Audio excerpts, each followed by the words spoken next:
On a trouvé un corsage, c'était pas une chemise à fleurs, ça n'existait pas pour hommes, c'était un corsage pour femmes, quoi, qui se boutonnait du mauvais côté. Et je l'ai acheté, et puis quelques jours après, j'écrivais des paroles de ma chanson, Les Élucubrations, et ça a immortalisé les chemises à fleurs. Je suis né dans ce qui était la France d'outre-mer, Madagascar, en 1944. Et j'ai peu de souvenirs de ce pays magnifique, où je suis retourné depuis, mais à l'époque, je l'ai quitté quand j'avais 2 ans. Saint-Pierre-et-Miquelon, c'était un petit coin du bout du monde. Les gens croyaient que c'était, quand on en parlait en France, ils pensaient que c'était la Martinique, Saint-Pierre de la Martinique, mais pas du tout. C'est un pays où le port est gelé, enfin à l'époque était gelé 5 mois par an. Pour nous, la France, c'était les vacances. C'est-à-dire que quand mon père travaillait, et nous, c'était les années scolaires aussi, on était au bout du monde, et puis quand on revenait en France, on avait une France partagée en deux. Mon père était corse, donc on passait du temps dans le village natal de mon père, Vivario, au centre de la Corse, très très très spectaculaire village, très beau village. Et puis, mais ma mère, elle était passionnée par les Alpes. Alors, un petit air de famille entre la Corse et les Alpes, c'était Morzine, Thonon-les-Bains, Grenoble, Annecy, le lac, etc. On avait une France très, très colorée, très belle et très naturelle dans notre enfance. Grenoble, ville étudiante, j'ai préparé simplement fait prépa, quoi, maths sup et maths spé. Et puis un peu plus tard, à la fin de l'école centrale, juste quand j'allais commencer à chanter, je venais d'enregistrer mon premier album. Je suis allé passer quelques jours avec ma compagne de l'époque à Grenoble et on a trouvé un corsage, c'était pas une chemise à fleurs, ça n'existait pas pour hommes, c'était un corsage pour femmes, quoi, qui se boutonnait du mauvais côté. Et je l'ai acheté, et puis quelques jours après, j'écrivais des paroles de ma chanson, Les Élucubrations, et ça a immortalisé les chemises à fleurs.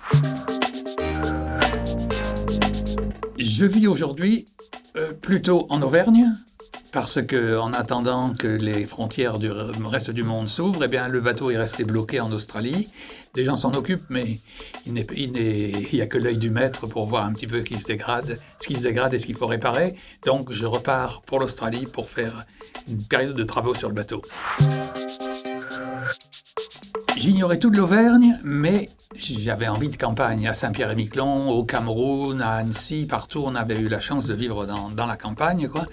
Et lorsque je me suis aventuré dans le métier difficile de la chanson, le métier, le succès, mais avec les joies, mais les peines et tout, j'ai eu très vite envie. C'était l'époque où on rêvait de partir élever des chèvres dans le Larzac, quoi. C'était l'époque hippie, beatnik. Et là, j'avais pas ce rêve précisément, mais j'avais envie de pouvoir un jour m'asseoir sur le seuil de la porte d'une petite maison et de regarder passer le berger avec ses moutons. Et puis amené, pour une raison professionnelle, à faire un tour dans une région que je connaissais pas, en Auvergne. J'ai parlé de ça au maire d'un petit village, et il m'a dit « J'ai ce qu'il vous faut ». Tout à fait cessante, il m'a emmené voir une propriété qui était abandonnée depuis 50 ans, dont personne ne voulait plus, que j'ai acheté non pas pour une bouchée de pain, mais à un prix très raisonnable, et avec mes premiers droits d'auteur. Et j'ai eu la chance de pouvoir garder cette propriété tout au long des presque 50 ans que je passe à voyager. Le chabreau est une vieille tradition auvergnate.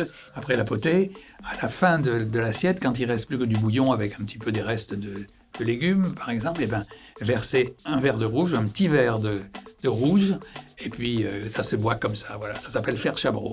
C'est un art auvergnat qui se perd un peu, mais qui existe toujours.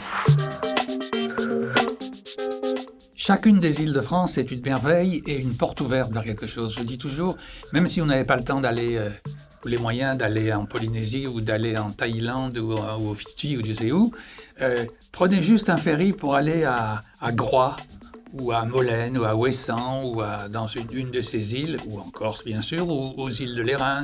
Allez passer juste 2-3 jours et vous reviendrez une autre personne. Parce que les îles ont cette magie, cette espèce de protection qu'elles vous apportent comme ça.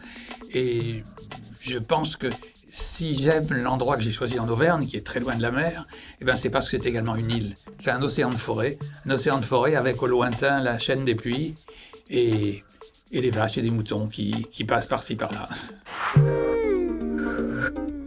Est-ce que je suis toujours en vacances ? On peut dire ça, mais enfin j'ai quand même produit 35 documentaires, à peu près une trentaine de livres chez Gallimard. et tout en étant, en vivant et en donnant l'impression aux autres et à moi-même que je suis en vacances. Donc, que peut-on rêver de mieux? Le concept de vacances, je ne l'ai pas réellement parce qu'il n'est pas limité à quelques semaines, il est de la vie entière, quoi. Donc, je ne suis pas tenté par les pays les plus surpeuplés. Et puis, le moment de loisir que représentent les vacances, eh bien, j'aime aussi le faire en allant nulle part, rester dans la ferme ou sur le bateau dans un joli coin, parce que c'est une vie douce, même avec le travail de monter des films, de tournage, etc. C'est une vie douce qui me satisfait pleinement. Je dis toujours que je vis sur un tout petit appartement. Le bateau, c'est grand comme un petit studio, hein, mais le jardin est immense, c'est la planète.